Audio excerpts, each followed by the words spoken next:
Pizza is real. So I want to stay on YouTube is the thing? Yes. And everything? We can do another one. Sometimes when spicy questions come up, Yeah. we look into the camera, and without any audible affirmation or denial,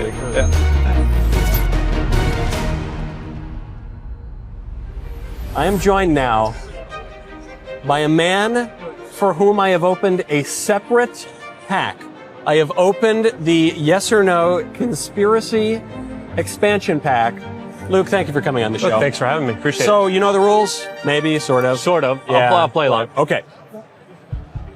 Cryptocurrency. This is perfect for the venue. Cryptocurrency is a CIA op. So you have to answer how I would answer. All right. Let me know when you want me to do it. I have to think of my answer first. Yeah. Okay.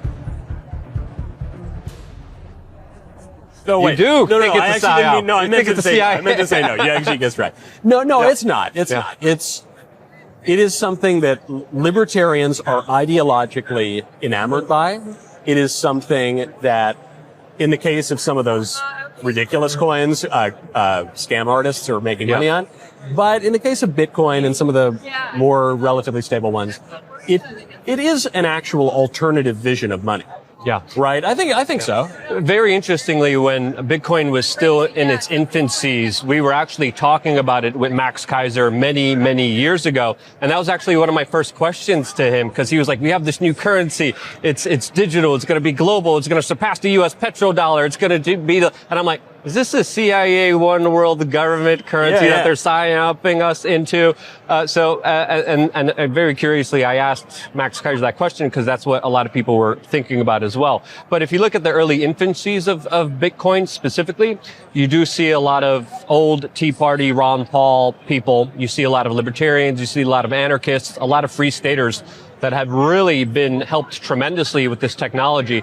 And overall, if you assess it, many years back when I was first skeptical of it originally, I think it's been a very net positive and a net good for the overall kind of freedom movement that it has helped tremendously, in my opinion. So, I don't think it's an op.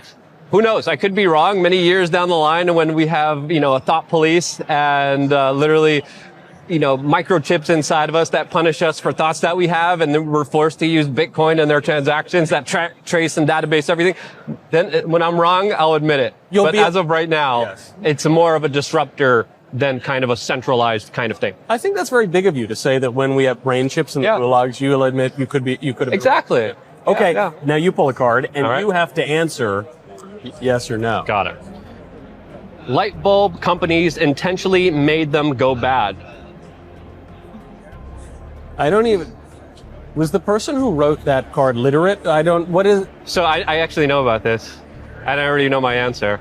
Oh, okay, all right. If you understand... light bulb companies intentionally made them go bad. Meaning like otherwise a light bulb would just work in perpetuity? Yes. I already know the answer.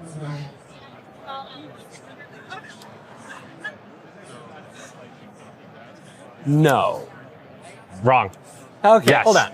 Planned obsolescence, and there's actually a light bulb that's still being used right now, still from many decades and decades ago. So if you look at a lot of companies, there's a conspiracy that the kind of companies came together and said, if we're going to want to sell more products, we have to make them products that go bad quicker. Yeah. So there's a conspiracy within that with light bulbs that I kind of subscribe to that I think is legitimate, especially with the new light bulbs that they're putting in, that they're mandating all for kind of being eco-friendly. And a lot of people are also reporting like a lot of conspiracies surrounding that as well. But the new ones that have the ugly light, those last forever. Those last for 20 years. Yeah.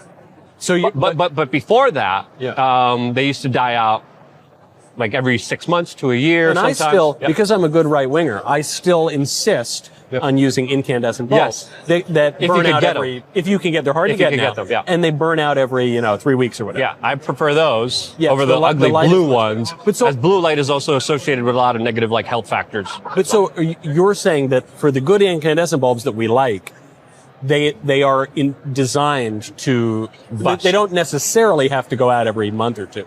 So so then why hasn't someone made an incandescent bulb that lasts. Very good question. Well, now with the regulations, they can't because the government's mandating these ones.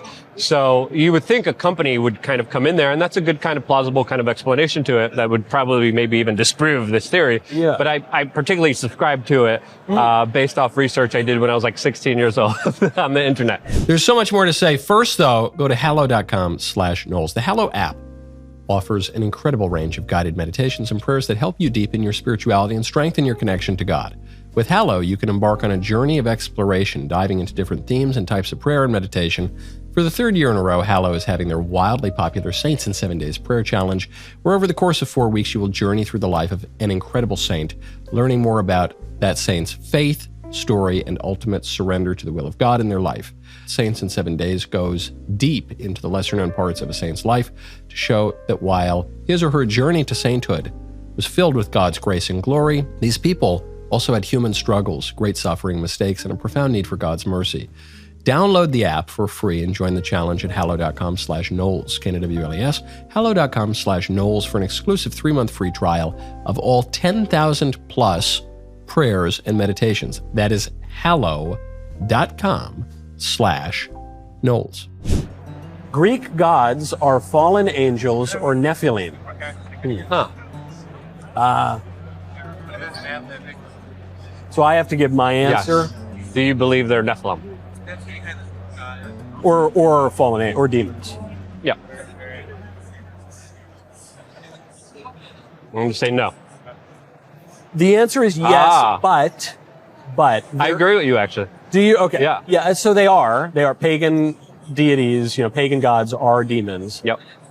Except when they're imaginary. And except when I do believe there's a kind of philosophical paganism, like the paganism of Plato and Aristotle, which recognizes that the one true God in some misty way. But yeah, when it's like,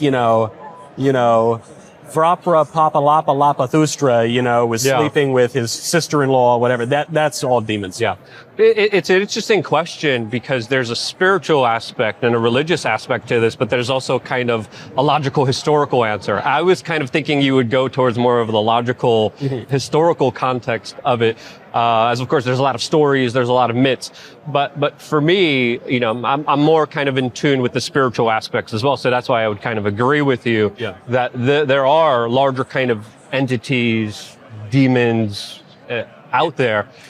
Because if there wouldn't be things like the Bohemian Grove. There wouldn't be things like spirit cooking. There wouldn't be really weird anomalies that happen with the rituals that a lot of powerful people do that are literally trying to summon in demons. Yeah, it is kind of weird because it's, I think Richard Nixon described the Bohemian Grove in phrases that I can't use on the air. most effity, darnest place in the world. Yeah. A little effity, blank. Yeah, referring blank, to Scotch tape over that there's an one. Italian word, frociagine. Yes. Sort of like that. Yes, so he did, and so in a way, it's easy to make fun about. But then I think, okay, a very guys, Pete Buttigieg place, so to speak. Yeah. But I think, okay, guys, it's all fun and games. It's all just innocent fun and games, and you're kind of innocently worshiping these giant idols, and it's all just like fun and games until you're worshiping demons. Yeah, and I think a lot of people also in the psychedelic world don't understand their kind of larger interdimensional aspects and entities around them that they kind of open themselves up to blankly without having any kind of larger religious backing. And once you start getting into the kind of religious philosophy, and not to sound like a kind of religious zealot, you do see it more than ever. And I think you do see it politically, you do see it spiritually, you do see it energetically, even with human beings when you're interacting with them. You can tell if someone is like demon-filled. Doing weird stuff. Yeah. If someone is like just absolutely rotten to their core. Yeah. I totally agree. Okay, your turn. I get the host. So this is the last one. You get the host, Chips. You keep your yes or no. All right. Pizzagate is real. So I want to stay on YouTube is the thing? Yes. And everything? We could do another one. Because like that word by itself already, YouTube, the algorithm, we might have to edit this one and I can pick a next one. Yeah. Okay. So then sometimes when spicy questions come up, sometimes we look into the camera and without any audible affirmation or denial, maybe one can infer one's answer. Yes. Yeah. Let's do one more. Okay. I agree. The accepted account of Hitler's death is not accurate. That's another buzzword. Yeah. YouTube hates. Yeah, we say the Austrian painter. I say the guy with the funny mustache in the 1930s that's The German. mustache man. The mustache guy. Okay. Another card or No, it's or- okay. So I got to give your answer. Yes. Is I gotta give my so answer. you know he commits suicide in a bunker, kills Blondie the day before, kills his girlfriend, does not go to Argentina, doesn't go to Antarctica, doesn't go to the moon. Yeah. He dies in a bunker in Germany. So is the accepted account of the funny German mustache guys, is it not accurate? Is it not accurate? Is it not accurate? And this is me. I So already if answered. I said no, would it be no that you believe that the historical account as told to us. is true? Yes. Okay. So now I'm answering for you. For you, yeah. I think you do not believe the historical account. You're right. I So absolutely what do not. happened? What happened? I Argentina? think I think it's pretty clear there's a lot of sketchiness around this entire account. The Russians, the Soviets at the time, are known for their propaganda. They're known for lying. Stalin was a horrible, awful human being that always tried to have these larger historical kind of propaganda victories. My family, being Polish, was victim to a lot of those. Yeah. My great, grandmother and my grandma, my grandma, who's still alive, has horrible stories of what the Soviets and the whole occupation that they went through was absolutely awful. And when you look at Hitler's death, particularly, you look at the kind of propaganda surrounding it. There's no actual real evidence that it was Hitler. The skulls that they found, they showed for a little bit, I think it was a couple months or years. I don't remember the exact context of it. And people were like, wait, that's kind of weird that you're not really giving us a lot of details or information about this. And then many decades ago, they released the skull of allegedly Hitler. It was a female skull. So I think it's fair to say that let's say you're Hitler. You sneak out somehow. You get to Argentina. Yeah. How are you going to disguise? You're not going to wear the Groucho glasses. You cut off, the mustache. You do the opposite of the Groucho. You cut the mustache. Or you just grow your hair. And Argentina had very close connections with the Germans. Yeah. And you get in a submarine. You go wherever, Antarctica, Argentina.